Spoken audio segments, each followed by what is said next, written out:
पाठ 8 न्याय मंत्री।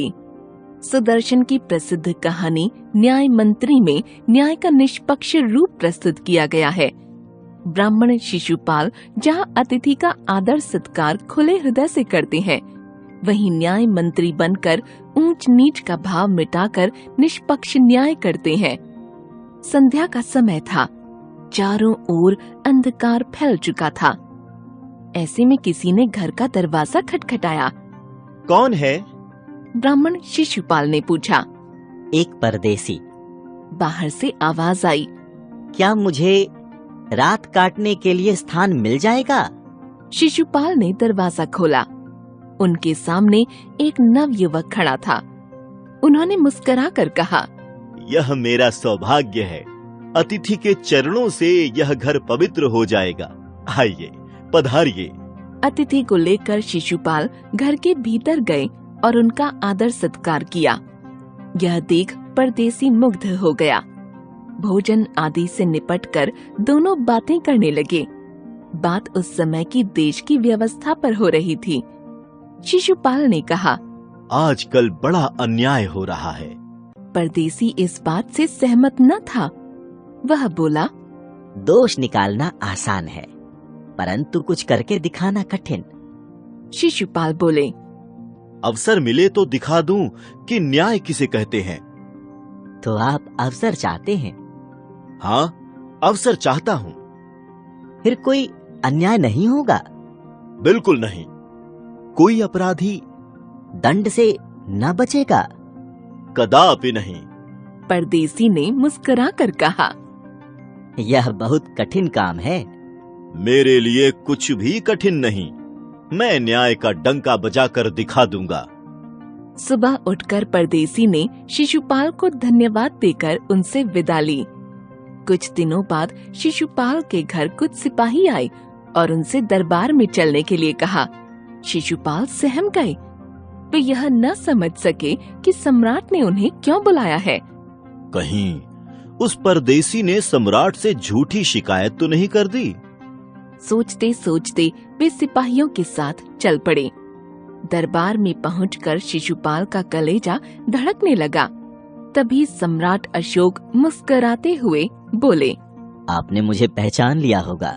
याद है, आपने कहा था कि यदि मुझे अवसर दिया जाए तो मैं न्याय का डंका बजा दूंगा। मैं आपको अवसर देना चाहता हूँ।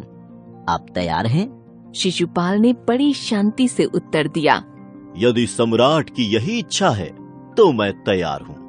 बहुत ठीक। कल से आप न्याय मंत्री नियुक्त हुए। सम्राट ने कहा और अपने हाथ से राज मुद्रा उतारकर शिशुपाल को पहना दी। अब शिशुपाल न्याय मंत्री थे। उन्होंने राज्य की समुचित व्यवस्था की देखरेख करनी आरंभ की। उनके सुप्रबंध से राज्य में पूरी तरह शांति रहने लगी। किसी को किसी प्रकार का भय नहीं था। लोग घरों के दरवाजे तक खुले छोड़ देते थे। चारों तरफ न्याय मंत्री के सुप्रबंध और न्याय की धूम मच गई। लगभग 1 महीने बाद किसी ने एक पहरेदार की हत्या कर दी। सुबह होते ही यह बात चारों ओर फैल गई। लोग बड़े हैरान थे। शिशुपाल की तो नींद ही उड़ गई। उन्होंने अपराधी का पता लगाने में रात दिन एक कर दिया। सम्राट ने शिशुपाल को अपराधी का पता लगाने के लिए 1 सप्ताह का समय दिया। जब अपराधी का पता चला तो शिशुपाल भौचक्के रह गए। स्वयं सम्राट ने ही उस पहरेदार की हत्या की थी। सम्राट को कैसे अपराधी घोषित किया जाए? पर न्याय की दृष्टि में सम्राट और साधारण व्यक्ति में कोई अंतर नहीं होता। शिशुपाल ने अपना कर्तव्य निश्चित कर लिया। शिशुपाल शांत भाव से दरबार में आए। सम्राट अशोक सिंहासन पर बैठे हुए थे। उन्होंने पूछा, अपराधी का पता चला? न्याय मंत्री ने साहसपूर्वक कहा, जी हाँ, पता चल गया। तो फिर उसे उपस्थित करो। न्याय मंत्री कुछ रुके, फिर एक उच्च अधिकारी को संकेत करते हुए बोले, धनवीर, गिरफ्तार कर लो। मैं आज्ञा देता हूँ। संकेत सम्राट की ओर था। दरबार में निस्तब्धता छा गई। सम्राट का चेहरा क्रोध से लाल हो गया। वे सिंहासन से उठ खड़े हुए और बोले, इतना साहस! न्याय मंत्री ने जैसे कुछ सुना ही न हो, फिर बोले, धनवीर, देखते क्या हो, अपराधी को गिरफ्तार करो। दूसरे ही क्षण सम्राट के हाथों में हथकड़ी थी। न्याय मंत्री ने कहा, अशोक, तुम पर पहरेदार की हत्या का आरोप है, तुम इसका क्या उत्तर देते हो? सम्राट होंठ काट कर रह गए। न्याय मंत्री ने फिर पूछा, तो तुम अपराध स्वीकार करते हो? हाँ, मैंने उसे मारा अवश्य है, पर वह उद्दंड था। सम्राट का उत्तर था, वह उद्दंड था या नहीं, तुमने एक राज कर्मचारी की हत्या की है, तुम अपराधी हो, तुम्हें मृत्यु दंड दिया जाता है। न्याय मंत्री ने अपना निर्णय सुनाया। सारी सभा में सन्नाटा छा गया। न्याय मंत्री का निर्णय सुन सम्राट ने सिर झुका लिया। तभी न्याय मंत्री का संकेत पाकर एक कर्मचारी सम्राट अशोक की मूर्ति लेकर उपस्थित हो गया।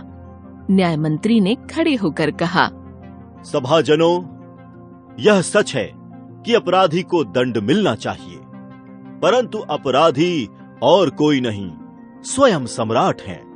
अतएव मैं आज्ञा देता हूं कि सम्राट को चेतावनी देकर छोड़ दिया जाए और उनके स्थान पर अशोक की इस मूर्ति को फांसी पर लटका दिया जाए, जिससे लोगों को शिक्षा मिले। सभा न्याय मंत्री की जय जयकार से गूंज उठी। शिशुपाल ने राजमुद्रा सम्राट अशोक के सामने रख दी और बोले, महाराज, यह राजमुद्रा वापस ले लें, मुझसे अब यह बोझ नहीं उठाया जाएगा। अशोक ने सम्मान भरी दृष्टि से उनकी ओर देखते हुए गदगद कंठ से कहा, आपने मेरी आंखें खोल दी हैं। आपका साहस प्रशंसनीय है। अब यह भार आपके अतिरिक्त कोई नहीं उठा सकता।